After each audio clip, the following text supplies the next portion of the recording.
قرآن سکھانے پر اجرت لینا جائز ہے کیا؟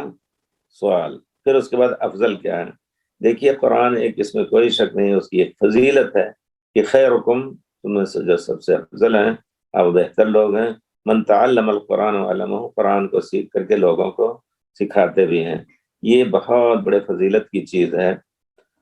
تو اب اگر کوئی شخص اس فضیلت کو دیکھتے ہوئے، جس طرح بہت سے لوگ الحمدللہ دوڑتے ہیں لوگوں کی خدمت کے لیے، اپنی روزی بھی کما رہے ہیں، اور لوگوں کو، غریبوں مسکینوں کو کھلانے کے لیے جمع کر رہے ہیں پیسے، یہ سب، تو اگر کوئی شخص مسلمان بچوں کو پڑھانے کے لیے کوئی وقت نکال دے رہا ہے، گھنٹہ 2 گھنٹہ، بغیر کسی اجرت کے، تو بہت بڑی فضیلت کی چیز ہے۔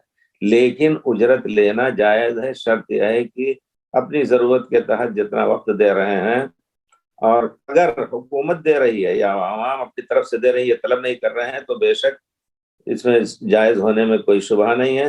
اور اگر وہ مستغنی ہے تو افضل یہ ہے کہ وہ نہ لیں، اللہ تعالیٰ نے ان کو دے رکھا ہے تو ان بچوں سے لیں، نہ لیں۔ اگر حکومت دے رہی ہے ان کو تو وہ لیں، بچوں سے یا افراد سے لینا جائز نہیں۔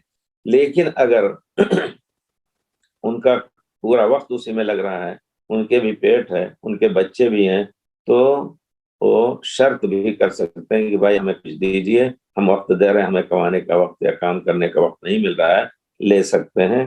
لیکن افضلیت اگر ضرورت نہیں ہے، ضرورت کے وقت لینا، یہ تو اس میں کوئی شک نہیں، جائز ہے۔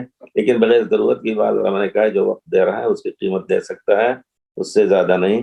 لیکن اگر اللہ تعالیٰ نے اتنی وسعت دی ہے اس کے مال میں کہ وہ اپنا بچوں کو کھلا سکتا ہے، اپنا کھا سکتا ہے، اور کمی نہیں ہو پائے گی، تو انشاءاللہ افضل یہی ہے کہ وہ نہ لے۔